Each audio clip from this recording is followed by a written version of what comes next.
Science classes by Ranjeet Kumar में आप सभी का स्वागत है।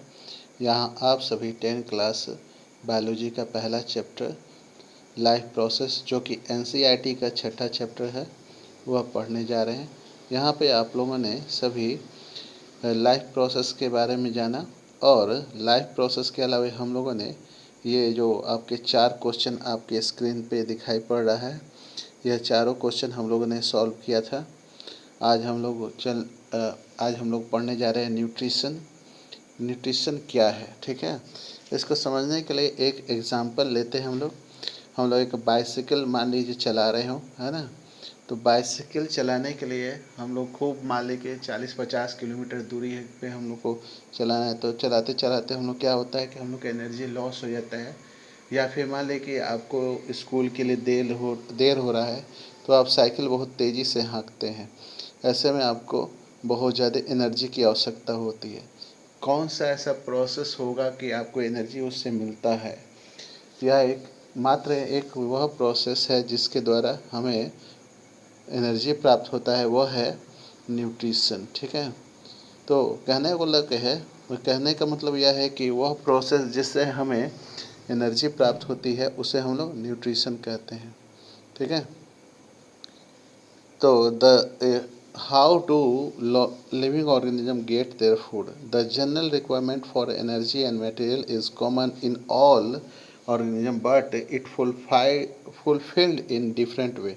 Some organisms use simple food material obtained from inorganic sources in the form of carbon dioxide and water. These organisms, the autotrophs, include green plant and bacteria. कुछ ऐसे organism होते हैं जो भोजन के रूप में रॉ मटेरियल ही लेते हैं। जैसे ऑटोट्रॉप्स जो होते हैं वो कार्बन लेते हैं, वाटर लेते हैं, कार्बन डाइऑक्साइड लेते हैं और वाटर लेते हैं और भोजन तैयार करते हैं।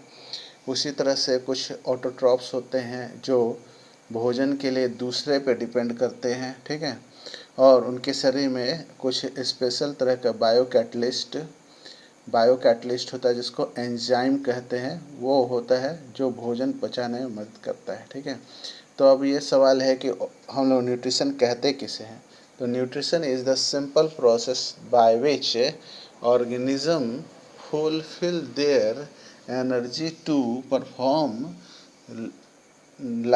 Life process. ठीक है, लाइफ प्रोसेस करने के लिए जो एनर्जी चाहिए होता है वह जिस प्रोसेस से लेते हैं उसको हम लोग न्यूट्रिशन कहते हैं। तो न्यूट्रिशन में सबसे पहला पार्ट आता है ऑटोट्रॉपिक न्यूट्रिशन। तो ऑटोट्रॉपिक न्यूट्रिशन वह न्यूट्रिशन है जिसमें ऑर्गेनिजम्स अपने भोजन को खुद ही तैयार करते हैं। ठीक है, यानी कि वह प्राकृतिक स्रोत जैसे कार्बन डाइऑक्साइड और कार्बन एनर्जी रिक्वायरमेंट जो होता है वह खुद ही फुलफिल कर लेते हैं, यानी वह फोटोसिंथेसिस करके अपना भोजन तैयार करते हैं। इसी प्रोसेस को हम लोग ऑटोट्रॉपिक न्यूट्रिशन कहते हैं। ठीक है, इसके लिए जो रॉ मटेरियल चाहिए होता है वह है कार्बन एंड वाटर। ठीक है, ये क्वेश्चन हमेशा पूछा जाता है, what are the raw material for photosynthesis? तो आपका होता है कार्बन एंड वाटर। ठीक है, चलिए तो हम लोग आगे बढ़ते हैं। तो और मैंने ये कन्वर्ट हो जाता है कार्बोहाइड्रेट में। ठीक है, इन प्रेजेंस ऑफ सनलाइट के प्रेजेंस में। और क्या चाहिए होता है?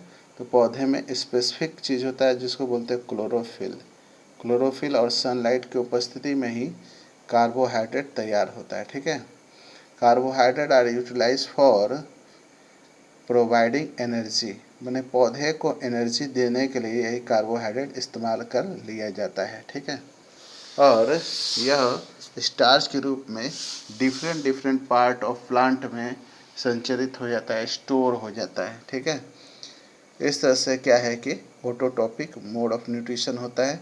और we it is store in our body in the form of glycogen. यही क्या है कि जो कार्बोहाइड्रेट है ये ध्यान दीजिएगा ग्लाइकोजन के रूप में हमारे शरीर में संरक्षित हो जाता है। ठीक है, जो यह हम लोग भोजन ग्रहण करते हैं कार्बोहाइड्रेट जो अतिरिक्त रहता है वो ग्लाइकोजन के रूप में हम लोग के शरीर में इकट्ठा हो जाता है।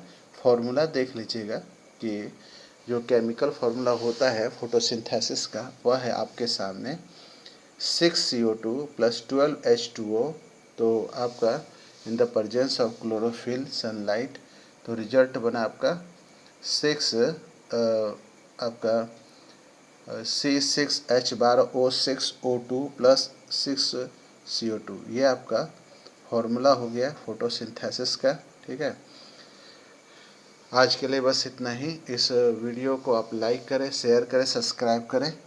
इस इक्वेशन के बाद से हम लोग पढ़ेंगे फोटोसिंथेसिस की प्रक्रिया को जानेंगे, ये किस तरह से होता है और where is the site for photosynthesis, photosynthesis कहाँ होता है। ठीक है, ये सब बातें हम लोग जानेंगे। इस वीडियो को आप लाइक करें, शेयर करें, सब्सक्राइब करें। अगर आप नए बच्चे हैं तो इस वीडियो में जुड़े रहने के लिए बेल आइकन प्रेस करें, ताकि आपको नए अपडेट जो है वो समय समय पे आपको मिलते रहे। ठीक है, और आप पढ़ाई का आनंद उठा सके। जो भी क्वेश्चन आपको पूछना है वो कमेंट सेक्शन में अवश्य पूछिए। Thank you, have a nice day.